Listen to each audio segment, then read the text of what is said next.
Yo, what's good, y'all? So this is gonna be part two to there is no wage shortage. So this article right here is about a restaurant owner in New York City, where I'm from, hometown. Shout out to y'all, who raised their minimum wage to $25 an hour. Let's get into the article, y'all. So, an NYC restaurant owner raised staff wage to $25 an hour. She had no trouble recruiting, but still doesn't think she pays employees enough. A Manhattan restaurant owner raised prices so she seek to pay $25 an hour starting wage. I still don't think we paid him enough, Amanda Cohen, owner of Dirt Candy, told Insider. Restaurants are struggling to find staff, but Cohen says she hasn't had a single problem. A Manhattan restaurant owner thinks $25 an hour starting wage she pays her staff still isn't high enough. Amanda Cohen, who owns vegetarian tasting restaurant Dirt Candy, hiked up wages when she reopened indoor May 2021. Now, this is the shit I was telling y'all about. Everybody keep talking about there's a labor shortage. Ain't no labor shortage. There's way too many people out here looking for work, and there's not enough jobs, but yet all these jobs, especially restaurants, especially retail, customer service, how come they can't find people? It's because these fucking companies don't want to pay nobody a wage that can sustain them. During the whole pandemic, niggas found a different way to live their life. You feel me? A lot of people went and understood that they could live below the means. Know what I mean? They realized that there's no such thing as job security. Unless you're working in logistics, unless you're working in the trades, unless you're working in technology, the IT fields, designers, technicians, those things are the only places where you get security. In terms of retail, customer service, there's no such thing. So what did Amanda Cohen, shouts out to you, Amanda, what she do? She realized that was the problem. And look, she said, I don't have a problem with getting people. Matter of fact, I'm overstaffed. Well, she didn't say that, but she got people. Why everybody else is looking? Because y'all don't want to pay nobody what they're worth. You feel me? Yeah, minimum wage is 15, but why everybody coming in got to get paid minimum wage? You feel me? Even if they have experience or if they don't have experience. Because y'all motherfuckers is selfish. I'm talking to y'all owners. Selfish. But let's get back to the article. After realizing how badly some workers struggled financially during the lockdown, Cohen said she previously thought she paid her staff a decent wage. But that it became clear she was not paying them enough. The pandemic forced her to close her restaurant in March 2020 and lay off 30 employees. I know none of them have enough savings to weather this, she told Insider. I want my staff to have more. While the restaurant was closed, she decided that she'd raise wages when reopened. The chefs were previously paid between $18 and $21 an hour. And front of the house was $23 to $25. Now these wages start at $25. With built-in raises based on the length of service. I still don't think we paid them enough. Cohen said that even before the pandemic, the restaurant industry was rife with poaching and had really turned into a gig economy where these cooking jobs started to feel really disposable, as though you could hop from one to the next for better wages. During the pandemic, restaurant workers have been demanding better pay and demanding better working conditions. Justifiably so. Now, that's the shit I was telling y'all about. Know what I mean? Y'all don't got to take it from me. Talk to anybody who work in a restaurant. Talk to anybody who work in customer service. You get shitted on every day. You treated like you ain't shit just to get minimum wage. You can't even pay your bills at the end of the day. And matter of fact, $25 an hour is just getting by. I'm going to keep it 100. $25 an hour is just getting by, especially in New York with average rent for a fucking studio is $2,200. That's 2,200 for y'all who's bad at math. For a fucking closet, my guy.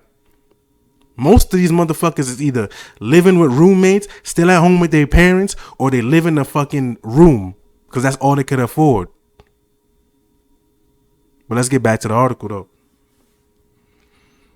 Cohen said some workers quit the industry, causing restaurants to slash hours, limit service, or even close for good. And honestly, good for y'all. Y'all should have been paying y'all people better wages.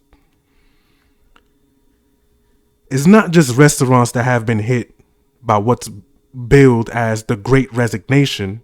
Businesses ranging from ride-hailing apps and small stores to hotels and delivery service have been struggling to find new workers or retain existing staff, saying they need to take low-paying jobs in a such competitive market. Cohen said, Dirt Candy, which now has around 25 staff members, provides employees with paid time off, health insurance, and said that in other industries, these provisions were just standard. But in a restaurant, somehow it became some sort of norm to treat employees like professionals. The restaurant also has no tipping policy, which has been in place since 2015. We don't have to trick you into paying a 20% tip at the end of your meal to cover labor costs, Dirt Candy said on his website. Cohen said that the wage hikes meant that she could raise prices by around 30%. She streamlined the restaurant menu too. Previously, it offered tasting menus of 5 and 10 courses, but now it just offers one 5-course menu, which she slashed the restaurant food costs and meant that she could afford to pay the staff more. You see what she did? She took a hit to her own pockets just to pay the staff more. You feel me? Because at the end of the day, Mr. CEO, Mr. Owner,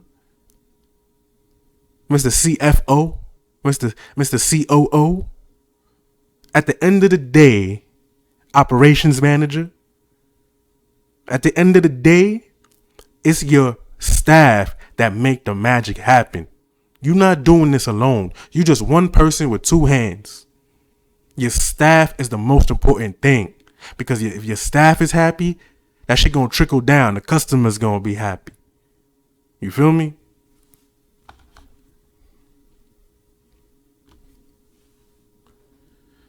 Cohen said that the wage hikes meant she had to raise prices by around 30%. Now, I know for a fact y'all been paying more for food lately. If y'all been ordering Grubhub, DoorDash, Uber Eats, whatever the fucking delivery app you've been using, I know y'all been paying a little bit more. There's been fees on top of fees on top of fees. 30% more ain't shit when it comes to eating out. Because what you're paying for is good service. Yeah, you're paying for good food, but the service above all, you feel me? People get waited on. And the people that wait on you deserve compensation. She streamlined the restaurant's menu too. Previously, it offered tasting menus of 5 to 10 courses, but now it's one 5-course menu, which she said she slashed the restaurant's food costs and meant that she could afford to pay the staff more. I had to read that again for y'all in the back who ain't hear it. We put the focus on staff comes first and everything comes second. I can't succeed without a staff. Now, this is my first time reading this, just like most of y'all. You feel me? But this is what I was saying. Other restaurants have voiced concern that price hikes could lead to fewer visitors, but Cohen said her menu changes hadn't deterred diners. She said that the restaurant, which seats 44, were serving between 85 to 90 diners on an average night, which is roughly the same as pre-pandemic. Now, she is doubling Full House per night. Why is that? In some restaurants, a lot of restaurants, matter of fact, can't even get a full room. Y'all dining room be half full. And y'all prices be ridiculous. And yet y'all staff gets paid, what, $8, $9 an hour? And then the rest is made up in tips? When the minimum wage is 15, but you justify that by tips, right? And then they have to pay taxes on that too.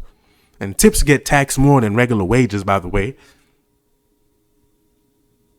But nah, y'all don't want to pay people more. At the end of the day, y'all fucking money hungry. It's all about the bottom line, right? So what about the staff member who don't feel like I can keep working here because I can't even afford to take a fucking train to and from? That's $5.50 in New York a day. That shit real, but I think for a pandemic, we're doing just fine. Do you own or manage a restaurant that's struggling to find staff, or are you a hospitality worker who quit your job or the industry over pay, benefits, or working condition? Yeah. Contact the motherfucker, whatever. So back to what I was saying. There is no labor shortage. There is no worker shortage. It's a shortage of respect. It's a shortage of appreciation. It's a shortage of praise. It's a shortage of pay. It's a shortage of wage. It's a shortage of benefits. There's people ready, willing, and able to work. You feel me? But they realize that their time, their energy, and a lot of this is very labor intensive. So their bodies are worth way more than having to fucking struggle just to not be able to pay your bills.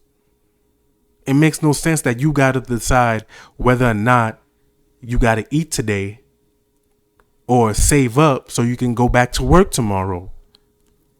And if you're a chef, you ever worked in a kitchen? When was the last time you had a hot meal? Or are you just grabbing stuff in between making meals for other people? When was the last time you came home to something hot? When was the last time you left and something was open for somebody to serve you instead of having a cold sandwich or cereal? Or having a cop of squat somewhere in the kitchen to have a meal? But nah, ain't no labor shortage, right? The fuck out of here.